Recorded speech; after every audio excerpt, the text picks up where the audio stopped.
औज़ुबिल्लाहिमिनश्शैतानिर्रजीम बिस्मिल्लाहिर्रहमानिर्रहीम। शुरू अल्लाह के नाम से जो बड़ा मेहरबान निहायत रहम करने वाला है। लाखों करोड़ों दुरूदो सलाम हो कमली वाले आका मोहम्मद मुस्तफ़ा सल्लल्लाहु अलैहि वसल्लम पर, जो ख़ातमुन नबिय्यीन हैं, जो ख़ातमुल मुरसलीन हैं, कि जिनके बाद ना कोई नबी है ना कोई रसूल है। लाखों करोड़ों दरूदो सलाम हो आले बैत पर। अस्सलामु अलैकुम, मेरा नाम है मोमिना मेहरबान। आज जो वीडियो लेकर मैं आपकी खिदमत में हाजिर हुई हूँ वो नमाज तहज्जुद के हवाले से है। इंशाअल्लाह ताला आज हम जानेंगे कि तहज्जुद का वक्त कौन सा होता है और इसकी कितनी रकात हैं और किस तरह से तहज्जुद की नमाज को अता किया जाता है। इंशाअल्लाह ताला आपसे मुकम्मल तरीक़ाकार इसके फ़ज़ाइल के हवाले से मैं आपसे ज़िक्र करूँगी। आपने वीडियो को गौर और तवज्जो से सुनना है। इंशाअल्लाह कंप्लीट मेथड आपसे तहज्जुद का मैं आपसे ज़िक्र करने वाली हूँ। आपने इसको तवज्जो से सुनना है ताकि आसानी हो जाए। उससे पहले मैं गुज़ारिश करना चाहूँगी कि अगर आप मेरे चैनल पर नए हैं तो मेरे चैनल को सब्सक्राइब ज़रूर कर दें। तहज्जुद की जो नमाज है इसकी फ़ज़ीलत ख़ुसूसी तौर पर इसका ज़िक्र जो है वो कुरान पाक में भी आता है और अहादीस मुबारका में भी आता है। इशा की नमाज़ पढ़ने के बाद सोकर उठें और नफ़िल पढ़ें तो ये तहज्जुद के नफ़िल कहलाते हैं। लेकिन बाज़ रिवायत में ये भी है कि अगर आपको ये गुमान हो कि आप नहीं उठ सकते हैं तो आपको उसका सवाब तो हासिल हो जाएगा, फ़ज़ीलत हासिल नहीं होगी तहज्जुद की, लेकिन सवाब हासिल हो जाएगा। तो अगर आप इशा के साथ भी 2 नवाफ़िल पढ़ लेंगे तो आपको उसका सवाब मिल जाएगा। अब तहज्जुद की कितनी रकात हैं?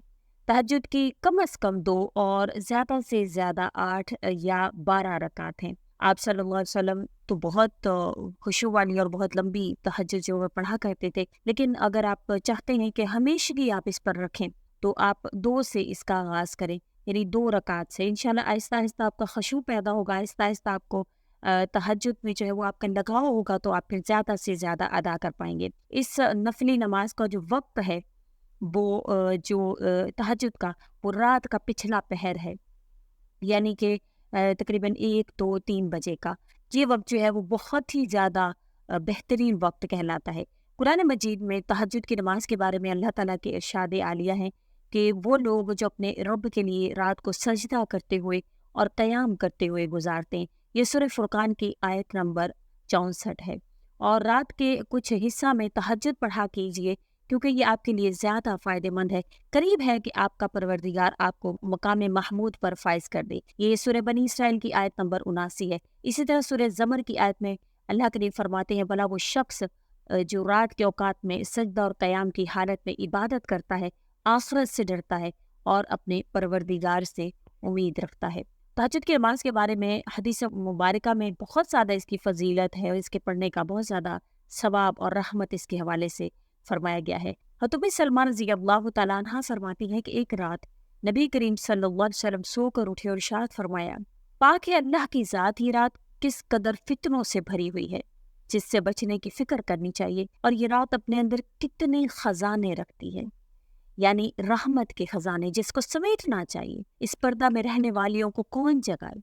बहुत से लोग हैं जिनका ऐब इस दुनिया में छुपा हुआ है और आखिरत में इनका पर्दा हट जाएगा। ये बुखारी शरीफ की हदीस है। इसी तरह से एक और हदीस मुबारक जो बुखारी शरीफ की, उसमें नबी करीम सल्लल्लाहु अलैहि वसल्लम का इरशाद मुबारक इस तरह से आता है कि हज़रत आयशा सिद्दीक़ा रज़ी अल्लाह तआला अन्हा के हवाले से कि हज़रत आयशा सिद्दीक़ा रज़ी अल्लाह तआला अन्हा के हवाले से कि नबी करीम सल्लल्लाहु अलैहि वसल्लम को किस तरह का अमल ज़्यादा पसंद था, तो इन्होंने जवाब दिया कि वो काम जिसको पाबंदी से किया जाए। जैसे कि मैंने आपसे पहले ज़िक्र किया है कि बेशक 2 नवाफ़िल अदा करें लेकिन पाबंदी से पढ़ें, दवाम हो। ऐसा नहीं है पहले दिन से आप आगाज़ कर रहे हैं, 12 रकात आप पढ़ रहे हैं, लेकिन फिर उसके अगले दिन आपको याद ही नहीं है, तो 2 पढ़ेंगे इंशाल्लाह, आसानी होगी अगले दिन इंशाल्लाह और दिल से पढ़ेंगे आप।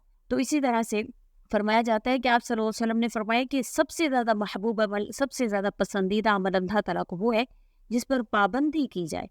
मैंने पूछा नबी करीम सल्लल्लाहु अलैहि वसल्लम रात को किस वक्त तहज्जुद के लिए उठते थे?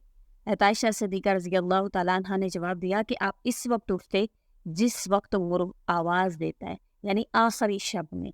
जब आप देखते हैं कि मुर्गा अक्सर फजर से पहले बहुत देर पहले जो है वो आज़ान देता है, तो वो जो वक्त है वो अल्लाह ताला को बहुत पसंद है, पिछला पहर वो कहलाता है। हज़रत अली रज़ी अल्लाह तआला अन्हु फरमाते हैं कि नबी करीम सल्लल्लाहु अलैहि वसल्लम एक रात में तहज्जुद के वक्त हमारे घर तशरीफ़ लाए और मुझसे और फ़ातिमा रज़ी अल्लाह तआला अन्हा से फरमाया, क्या तुम दोनों नमाज तहज्जुद नहीं पढ़ते? ये भी बुखारी और मुस्लिम शरीफ की हदीस है।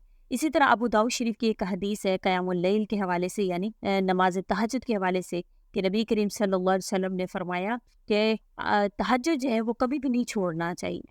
ایک ابو داؤد شریف کی ایک روایت ہے، عائشہ صدیقہ رضی اللہ تعالیٰ عنہ نے فرمایا کہ آپ صلی اللہ علیہ وسلم کو میں نے کبھی تہجد چھوڑتے ہوئے نہیں دیکھا۔ جب آپ صلی اللہ علیہ وسلم بیمار ہوتے یا کچھ کمزوری محسوس کرتے تھے تو بیٹھ کر تہجد کی نماز کو ادا کرتے تھے۔ ایک اور حدیث پاک میں آتا ہے کہ آدھی رات میں بندے کو 2 رکعتیں نماز پڑھنا دنیا اور اس کی تمام تر اشیاء سے بہتر ہے۔ اگر میری امت پر دشوار نہ ہوتا تو میں یہ 2 رکعتیں ان پر فرض کروا دیتا۔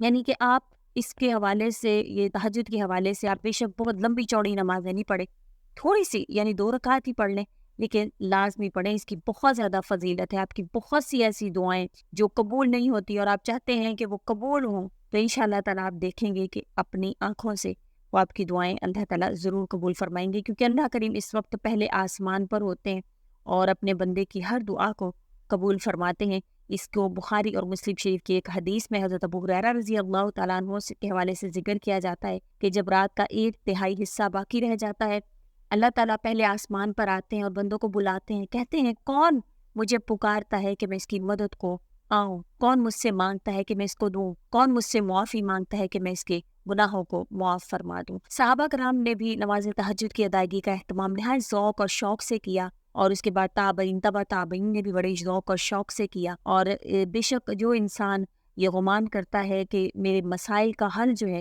وہ تہجد کے سجدوں میں ہے، تو اللہ کریم انشاءاللہ اس کے گمان کو کبھی بھی توڑتے نہیں ہیں اور اس کو اللہ تعالیٰ ضرور عطا فرماتے ہیں، کیونکہ تہجد میں جو گھڑی ہے تہجد کی، اس میں اللہ تعالیٰ سے جو بھی سوال کیا جاتا ہے وہ اللہ تعالیٰ ضرور عطا فرماتے ہیں۔ آپ کو ضرور تہجد کا اہتمام کرنا چاہیے۔ وقت بھی میں نے آپ کو بتا دیا کہ کس وقت میں جو ہے وہ اس کا اہتمام جو ہے وہ بہت زیادہ موضوع ہے۔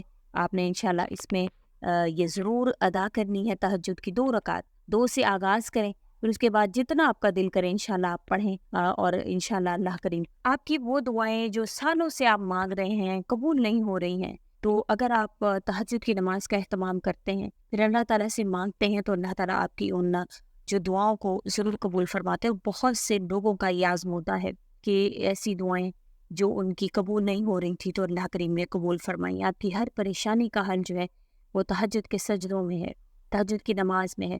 بے شک اللہ تعالیٰ جن بندوں سے محبت کرتے ہیں انہی کو تہجد کے لیے کھڑا کرتے ہیں۔ فرض نماز تو انسان پڑھ لیتا ہے، اذان ہوتی ہے، لیکن یہ وہ نماز ہے جس کی کوئی اذان تو نہیں ہوتی، لیکن انسان کے دل پر جو ہے وہ محبت کی مہر لگی ہوئی ہوتی ہے جب اللہ کی، تو پھر وہ اٹھتا ہے اور اللہ کے آگے کھڑا ہوتا ہے اور نماز پڑھتا ہے اور سجدوں میں اللہ کو یاد کرتا ہے، اور یہ بالکل سراسر اللہ ہی کے لیے ہوتی ہے یہ نماز۔